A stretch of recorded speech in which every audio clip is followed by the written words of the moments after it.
Love, love, love till I feel the breath of the Spirit flowing in me. Hello and welcome to The Spirit of Life. I'm Nikki Cauchi, your host for this episode. Today I'll be speaking with James and Annie Layton, who are the pastors from Encore Church in Hawthorn here in Melbourne. James and Annie, welcome to the show. It's great that both of you could be here. Thanks for having us. Great to be here. Now, James and Annie, you started Encore Church 2 years ago, but we'll talk about that in a minute. Now, you two have been married for 21 years. You have 3 children. For all the romantics out there, why don't you tell us how you two met? Let the romantic answer that. Indeed. Well, we met across a crowded church in the late 80s and we're both very different, from different backgrounds. We, I guess, got together through ballroom dancing classes, which sounds bizarre, but... It is bizarre. something we chose to do, and we were known as the blonde girl and the thug, actually, at those classes. James had... And he was the thug. The beads and the earrings, and I had the perm with the shoulder pads and the big 80s buff fringe. So we were an unlikely match, but I think we got together. The romance blossomed as we did the classes. Okay, that's great. Now, as I said, 2 years ago you began Encore Church. What led you to start a church? I've been in ministry for a few years now, and as has Annie, but I brought the idea up maybe 6, 7, 8 years ago, and all I said once was, I think we'll start a church one day. And Annie's response was, that'd be great when hell freezes over. That's about when we'll do that. So I sort of sidelined the idea for a while. It was only ever a passing thought, but it grew stronger, and then I think Annie got some clarity on that as the years went on, didn't you? Yeah, it started for me in about 2008. I was at a conference in Sydney with a family, and it just seemed from the moment that conference started, God started speaking to me about starting a church. And for us at the time, and we were really happy, we were sitting in our sweet spot, I guess you would say, of both in a thriving church in the peninsula and loving life, and things were very successful and blossoming for us. So the thought of starting back at scratch was just like, oh Lord, I don't want to do that. But God has a great way of wooing us over, and so that was 2008, and by 2010 we had left home church in Frankston there, and we'd started our journey, and we had our first service September 2010. Now, why the name Encore? Great question. You can... Yeah, well, I think for us, we wrestle with names, and of course there's always that thing of a name that's accessible and that people can instantly know what it means. And or not. Or not. We wanted people to, I guess, and they've come towards us with their own interpretation of what that is, but we wanted people to feel that no matter where they're at, they were cheered on. And also we wanted people to know that there's always more. There's always more. So I think Encore painted that picture without any description needed. And even since then, people have overlaid their own idea on that. It is, people say, oh, Encore Church, he's coming back. Things like that we'd never thought of. We wanted people to know that we are cheering you wherever you're at and that there is more for you. Yeah. So what is Encore Church all about? What do you believe?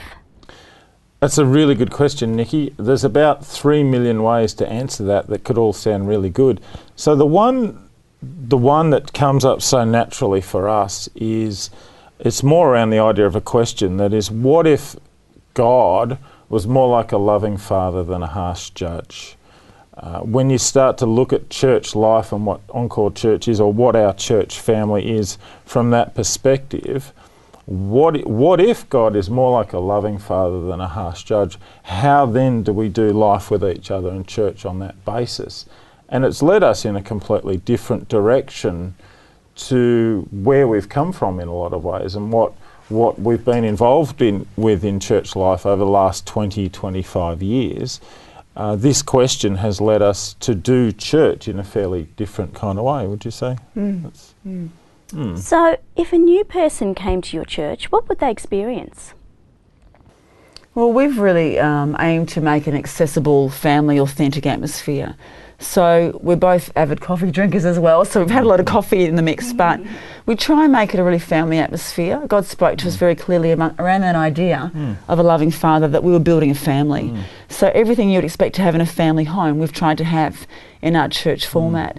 We've tried to have a platform for people to come and wrestle faith. So something that's been very important to us was conversation groups. So someone will give a message and then we break up into small groups, and the idea is You have permission to process wherever you're at. So if you come in and you're not a believer, you can listen to ideas and you can wrestle faith in that group format. But also then we go to coffee break where the friendships continue from the group over coffee. So you continue to chat and get to know each other. So perhaps in the old days it was turn around and meet the new person. We have conversation groups, so you automatically become friends in that discussion group. Then you get up together and go and have coffee and then return back to the second half, which is about experiencing God in more of a spiritual, supernatural way through our idea of soaking. Well, actually, Annie, I'm glad you spoke about that because I've been doing a bit of research and I've found out that part of your service, you lie on the floor on big cushions. It's very tiring, doing and you have worship music playing. Now, what's that all about? Well, look, there's an idea in the Bible which is waiting on the Lord. So we've modernised that to the idea of soaking, which is the same concept of just lying still and doing nothing. Literally, not striving, not praying, not pressing in, just lying down and letting God wash over you with his presence. So we thought we'll set that up. We'll facilitate a platform where people can lie on the ground. We've got a band that plays music for about 30 minutes. And we also host what we call an inquiry time, which you might want to give more background on the inquiry time. Yeah, it's. I mean, it sounds like we've actually strategized this, but it's really actually just emerged. It's evolved out of like the lying on the ground thing. I found that was a way I could really authentically connect with God. So it actually just started with me in church. I would just lie down and say, what's real? I want to connect in a way that's real, what works. And that worked, and it sort of evolved out of that. And the inquiry time was another idea that sort of came to us that evolved naturally, which around the idea of let's ask God a question and presume that in the same way if I was to ask Annie a question right now, she wouldn't wait 5 minutes and tell me the answer. She'd tell me the answer now. If I asked you when your birthday was, you'd say it's January, or you wouldn't wait. So what if around the idea that if we ask God a question, you know, Lord, show me a picture of how you see me, or tell me something you like about me, or tell me something, that what if God answered that straight away? So we started just an inquiry time, let people come into a quiet space in church and ask God a question and see what sort of answers they got, and just let them sit in that for 5 or 10 minutes. And we found James, people we're just going to have started to take a break. Sorry about that, but we'll come back to that because that's very exciting. We'll be back in a few minutes.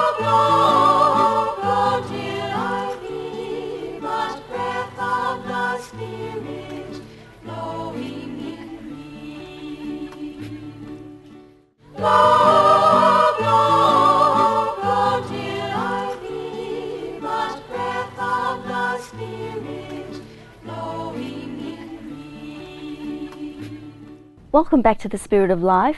I'm talking with James and Annie Layton, who are the pastors of Encore Church in Hawthorn here in Melbourne.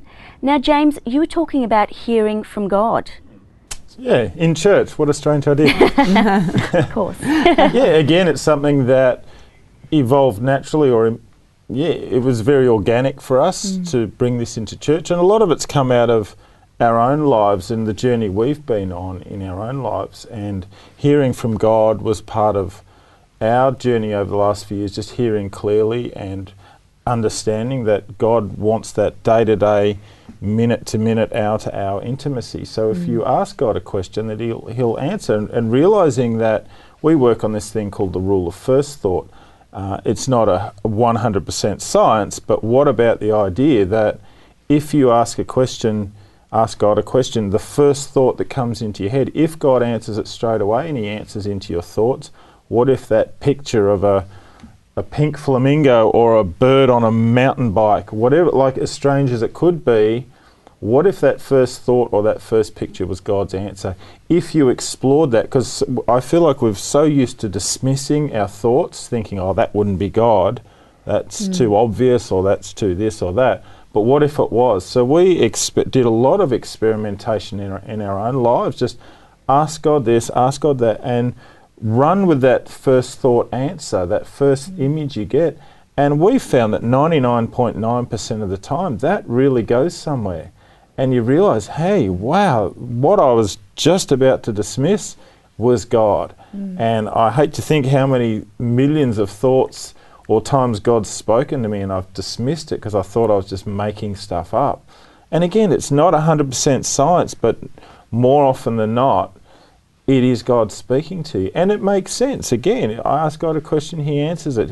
I feel like that's the level of intimacy he wants with us. And that's the style of relationship that he wants with us. So our church is built around those things. We're not doing Encore Church as a way of what's really cool and neat and looks good that we can impress people with, and what's marketable and what are people going to like. It's really around the question, what does God want us to do? And let's just do that. And these are the things that God is doing in us. We're soaking, we're spending time, as Annie said, doing nothing, working from a place of, what if I can't get God's approval any more than I've already got it? So what if me lying here on the ground doing absolutely nothing is a way of saying to God, I can't do anything to get your approval any more than I've got it, so I'll just soak in your approval. And let God minister to us in that sense. And it takes they're things that are just evolving in our lives, and as a result of what's happening in our lives, it's happening in our church. Our church is almost an extension of us and what happens in us. Yeah. Now, I know that the prophetic plays a big role in your church. Can you explain to me, James and Annie, about prophecy and about prophesying, and what is that all about? Do you want to have a shot at that? Yeah, well, it's really an extension of what James is talking about, believing that when we ask God to speak to us, he does, and he's trying to communicate with us all the time. So we believe, Paul in the Bible talks about, he wishes that everyone would prophesy. So we feel like God's saying, you know what, in the old days the superstars would come in, we'd all wait there hoping that he might notice us, that he would bring God's word for our life. Rather than, you should be able to turn to the person sitting beside you and say, hey, have you got something to share with me that God wants to say to me? So we've cultivated this amazing culture at Encore where we say everyone can prophesy. Ask God and believe whatever he's said to you is what is for that person you're next to.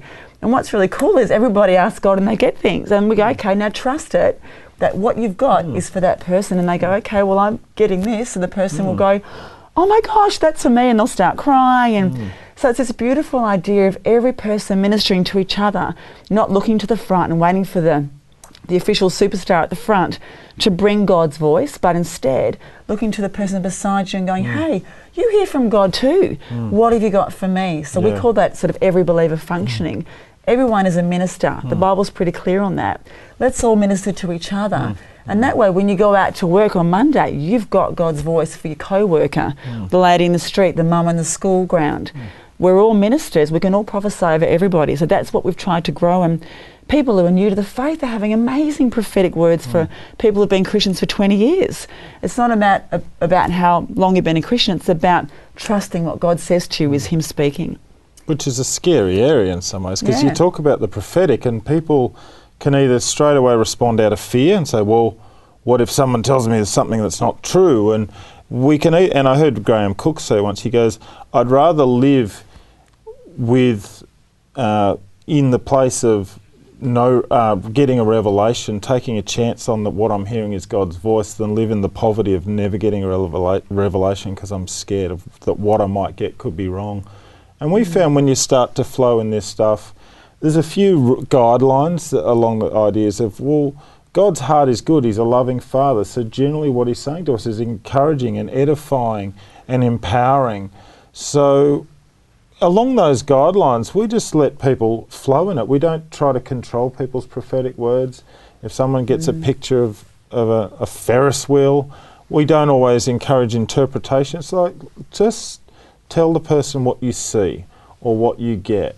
And if it's really obvious that, oh, gee, this may or may not be God, well, just hang on to that. You don't have to say the first thing you see. Sometimes ask the next question. If God's in the habit of answering questions and he answers one and you don't understand what he's told you, ask the next question. Sometimes just blurting out the first thing we see, if I'm prophesying over someone, isn't always the right idea. So a lot of the time we're waiting when you're praying for someone, or again, it's evolved how we do prayer, and it's, if I'm praying for someone, I'll just wait and say, Father, what do you want to say?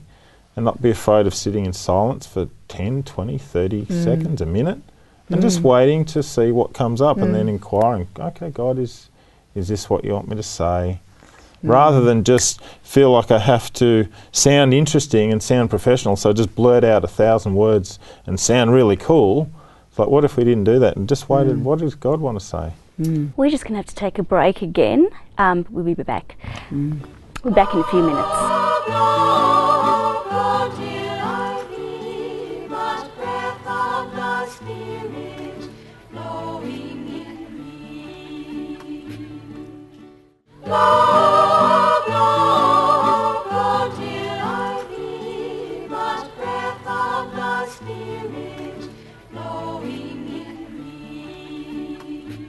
Welcome back. I'm speaking with James and Annie Layton. Now, James and Annie, I know for a fact that when God asks us to do something for Him, we're going to come up with a bit of resistance from the enemy. So what have the challenges been on starting your church? Well, I think some of our challenges have been maybe not so much enemy, but about resources. And I think we moved to an hour away from home. We started with probably 4 to 6 adults and a smattering of children and not a lot of money in the account. And we moved into a space where we didn't know anyone at all. So I guess when we started things like rolling out carpets and who's going to make the tea and coffee, they're the kind of practical challenges. But our church took this amazing, redirection where our church has become about inner healing and doing the journey of your heart. So as everybody begins to do the journey of their heart, they begin to do some really tough work with God, which means the last thing they want to be doing is rolling out carpets and putting out chairs. And the last thing we want them to be doing is that either. So we're saying, you know what, you need time just lying on the ground and soaking in God's presence. So all of a sudden we lose all our help in the practical because people are all doing the heart journey, which is far more important to us. So I guess the challenges are, what happens when all of your team needs to have 6 months off to do nothing, to do the heart stuff? You've now got no one to make the coffee or look after the kids. So it's more about the great thing of God taking us on the journey of the heart also means that some of the practical things don't happen. So there are times when the Layton family basically fulfill every function, every role, if not 2 or 3. So maybe there's no many holidays in sight because if we go away, there's no one there to do half the jobs. But it's a great problem to have, Nikki, because it's about God bringing healing to our heart. And that's where the intimacy comes with God as we do the heart stuff, deal with the pain, maybe even sit in some of the pain for a while. But out of that comes freedom. And that's really where our church is headed. It's a church of intimacy with God, which comes out of the freedom of looking at some of the heart stuff as well. So now on the flip side, what have the positive things been about starting a church? The healing, I guess, the challenge, as Annie said, well, we came into this church thinking, God, what do you want to do? And it was almost like God tricked us in a funny kind of way, saying, we're going to go do something in the community and do something great. And God goes, we'll do that later, but at first we want to take you and Annie, I want to take you and Annie on the journey of the heart. And that the challenge is going there because we don't like pain. No one likes pain. Nobody wants to look at their heart in case they see what they think they're going to see. So the challenge was the pain, but the positive is the healing. God taking you to a place that you didn't want to go, and sometimes God's led us kicking and screaming into our own hearts, in the core. But in that we've learned how gentle God is and how kind God is. And and I've learnt, and even the whole idea that I felt like I believed that, God wants me to be well and whole because He needs me to be this as a leader and to lead a church. And God's going, no, I don't have false motivations to want to heal you. I want you to heal your heart because I love you, not because of your church, because I love you. Can you see that, James? It's like, so I think getting to know the intimacy with God is the plus in this. The challenge was we don't want to face pain. The plus is I think I'm starting to get to know this Father. I think I'm starting to trust. Every time I trust God, He's there. He backs us up. He never takes me places that I'm not ready to go. He never gives me more than I can cope with. I can trust my Heavenly Dad. That's got to be the upside. And now, so I'm not 2 years in, I'm not as afraid of pain as I was. I was afraid of pain and I felt like God took me to my heart, kicking and screaming. And now I'm like, okay, I get it. And it's like Jesus said, I only do what I see the Father doing. He trusted His Dad. He didn't have to decide whether he wanted to do what the Father told him to do or not. He already trusted him, so he didn't have to think when God gave him instruction. So I think that's where I'm coming to anyway. I don't have to think when God tells me something to do. It's, I trust you, I'll do that. Okay, so if someone wanted to come and visit your church, how would they find out about you? Well, website and Facebook are probably our main mediums. My Facebook's very interactive, and we have a lot of people that write comments and put photos and things up on that, but the website gives you the details as well. Okay, that's great. Now, James and Annie, I just want to talk about having a purpose, because for me, I can see both of you have got, you know what your purpose is, individually, as a couple, as a family, where you're heading. Now, there'd be people out there thinking, well, I can't do what they're doing. I can't start a church. What is my purpose? Do I have a purpose? Does God have a purpose for everyone? And if so, how do they find that out? Well, I think the great thing about what we've been talking about today with you is learning how to hear the voice of God. And really that is key. And I think for all of us, sometimes we feel like we have to do courses or be studied up or move forward in all these different directions to find that purpose. The key is just to ask God to speak to you and learn to understand his voice. Pursue the intimacy with God that he desires with us. And as we learn to hear his voice, he'll direct us. I was just saying to someone yesterday, it's almost like a skier that goes up off the edge of the ski cliff. We have to almost free fall and let him take us as we land, point our skis in the right direction. So begin to head towards what our heart desires might lead us, but let him direct where we go. If we control it and get in the way, and I know I'm a terrible skier, and if I tense and control my skiing, I end up crashing. But when I just free fall into it and allow God to take me in that direction, listening to his voice and his instructions, we'll find our purpose. But when we strive and control and come out of fear, the skis cross. For us, it's a matter of free falling, going, you know what, God, you've got this. I want you to speak to me. Ask him to speak. He's faithful. He wants to communicate with us all the time. Trust, as James says, that what you hear is him speaking, and allow him to direct that slope as we just head off into the future on the snowfield, so to speak. And maybe not presume that your purpose is about doing. We're so fixated on doing. God's purpose for me is to be an evangelist or a missionary or to be a TV presenter. Or what if God's purpose for you is to be well and whole?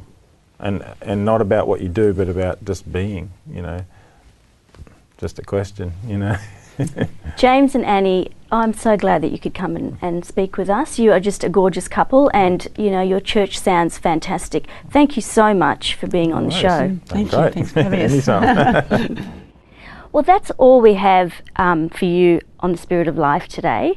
I'm Nikki Cauchi, and I just want to say God does have a purpose for your life, and he loves you and cares for you very much. So I want to thank my guests again, James and Annie Layton from Encore Church, and that's all we have, so bye-bye. I'll see you again next time.